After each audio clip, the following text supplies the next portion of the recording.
প্রথমেই আমি ব্রেডগুলো রেড সাইডটা কেটে নিলাম। তারপর আমি এখানে কাঠবাদাম আর পোস্ত বাদাম নিয়ে নিয়েছি। কেটে রাখা ব্রেডগুলোকে আমি ঘি দিয়ে ভালো করে ভেজে নিয়েছি। এখানে আমি 1 লিটার দুধকে ভালো করে জাল করে আধা লিটার করে নিয়েছি। তারপর এখানে আমি গুঁড়া দুধ দিয়ে দিব 2 টেবিল চামচের মতো, জাস্ট ফর ফ্লেভার।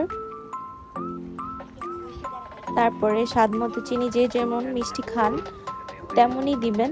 তারপর ভালো করে মিক্স করে নিব এটাকে।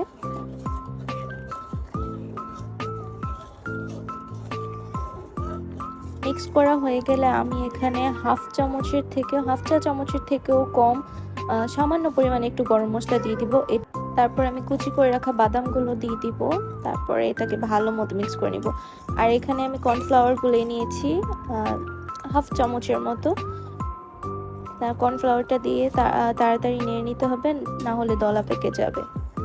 ভালো করে আমি এখানে মিক্স করে নিচ্ছি। দেখতেই পাচ্ছেন এটা যখন একটু ঘন হয়ে আসবে লাইক এরকম, তখন আমি এটাকে নামিয়ে নিব, কারণ এটা নামানোর পরেও অনেকটা ঘন হয়ে যাবে ঠান্ডা হতে হতে। এখানে আমি আমার ভেজে রাখা ব্রেডগুলো সাজিয়ে নিয়েছি। এদিকে আমার ওই দুধটাও রেডি একদম পারফেক্টলি।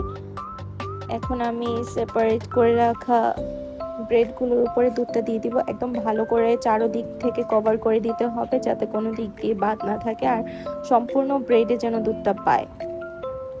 ফুললি কভার করা হয়ে গেলে তারপরে আমি এখানে আমার যে বাদামগুলো কুচি করে রেখেছিলাম সেগুলো আমি একটু ঘি দিয়ে ভেজে নিয়েছি, হালকা পরিমাণে ভেজে নিয়েছি। তারপর ওই বাদামগুলো আমি গার্নিশ করে দিব।